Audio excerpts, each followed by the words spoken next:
Welcome.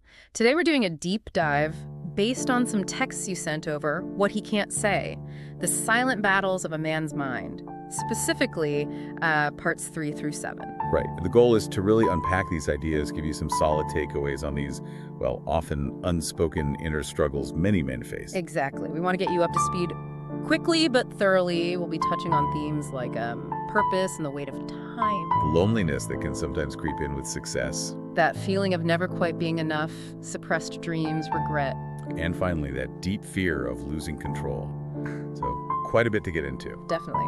Let's start with part 3, struggle for purpose and the weight of time. Okay. This part really highlights this deep anxiety men can feel as they get older, not just about aging itself, but Or what about leaving a mark? Right. Yeah. The fear of being forgotten, or maybe feeling like you haven't made a real impact. yeah, exactly. It's more than just, oh, I'm getting wrinkles. It's that fear of having, as the text puts it, nothing to show for it.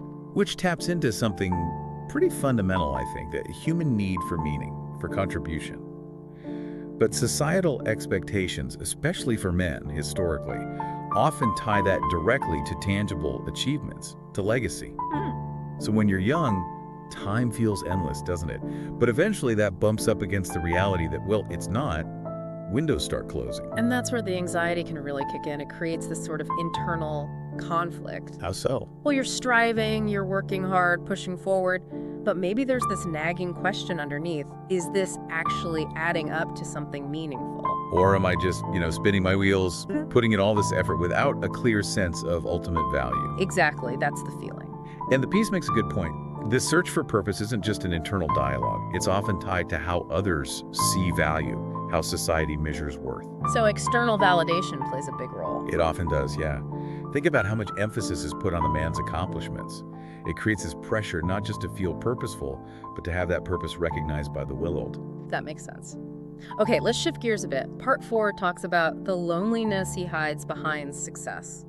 This was pretty striking for me. Yeah, the idea that success, while bringing good things like comfort, respect, maybe admiration, Can actually lead to feeling more isolated. It seems counterintuitive. it does, but think about the potential barriers success can put up. Sometimes interactions become less about the person and more about, well, their status. More transactional, maybe, like people engaging because of what they perceive they can gain. Exactly. That can happen. And there's often this sort of unspoken assumption, isn't there? That if someone's made it, they don't need the basics anymore. Love, belonging, real validation. Right, like they're somehow above needing that connection. But ironically, sometimes that's when the need for genuine connection is strongest. You hit a big goal, and it can feel surprisingly empty or lonely if there's no one to really share it with authentically. I can see that. The piece suggests that need persists, maybe even gets stronger, just hidden beneath the surface. Definitely. Which leads us nicely into part 5, actually. Yeah. The fear of never being enough. Ah, yes. The cycle of striving. You achieve something, but the satisfaction is fleeting. It's that hedonic treadmill idea, isn't it? You reach the goal, you adapt, and then you're looking at the next goalpost. There's no lasting feeling of enough. And the text argues that external success just doesn't fill that deeper internal void. Right, there's this longing for meaning, for inherent worth that goes beyond, a job title or a bank balance. And that question it poses, am I really doing enough? Am I enough? Even when things look successful from the outside. That feels very real. It's a profound vulnerability, often kept hidden. And again, societal messages often link worth so tightly to constant accomplishment, especially for men. It fuels that feeling. That constant pressure. Yeah. It can be exhausting. Okay, let's move to part 6. Suppressed dreams and the burden of regret. This one really resonates, I think. It's about those other dreams, the personal ones. Yeah, not just career or money, but maybe travel, art, a passion project, things that get pushed aside by, well, life.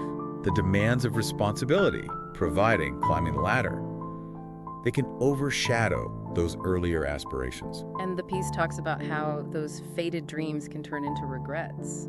The what could have been. Exactly, the what ifs. Wondering if it's too late, even if you've achieved success in other areas, that success might even feel a bit hollow because those other dreams were sidelined. It really makes you question what a truly fulfilling life looks like, doesn't it? Beyond just checking the expected boxes. Absolutely.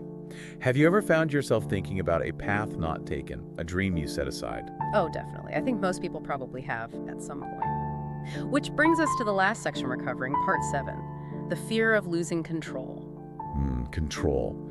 The text emphasizes how important that sense of control, financial, emotional, environmental, can be for feeling stable. Yeah, it provides a sense of security or predictability. So when that control starts to slip, maybe due to unexpected events, job loss, health issues, relationship problems, anything unpredictable, really. It can trigger real anxiety, even panic.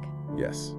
And often there's this outward appearance of calm, that stiff upper lip, but internally there can be real turmoil. It's the fear of losing everything you've worked for, isn't it? But also maybe something deeper. I think so. It's also about losing that sense of self that's tied to being in control, being the one who handles things. It can lead to some serious self-doubt. Like the questions mentioned. Am I really the man I thought I was? Can I actually handle this? Can I bounce back? Exactly. It touches on a vulnerability, a fragility, that society often doesn't make space for men to express openly. Think about any time you felt totally powerless in a situation that fear runs deep. Yeah, it does. So wrapping this up, we've covered quite a bit from these excerpts. We have these silent battles, as the title calls them, anxieties about purpose and time. The potential loneliness of success, feeling inadequate despite achievements. The weight of regrets and lost dreams, and that fundamental fear of losing control. And it's crucial to remember, these aren't rare exceptions. They seem to be pretty common threads, often kept quiet because of, well, expectations about projecting strength. Right. Understanding these struggles, though, it has real value. For self-reflection, sure, but also for building empathy, for connecting more genuinely with the men in our lives. It can definitely open the door to more authentic conversations, more understanding. Mm-hmm. So maybe here's a final thought for you, the listener, to chew on. Perhaps just acknowledging these silent battles, bringing them out into the open, even just for yourself, is the first real step. Yeah, the first step towards navigating them more consciously. What might change, within you or in your relationships if these unspoken feelings were actually given some air, brought into the light? Something to think about. We definitely encourage you to keep exploring these ideas, notice them in your own life or in the world around you.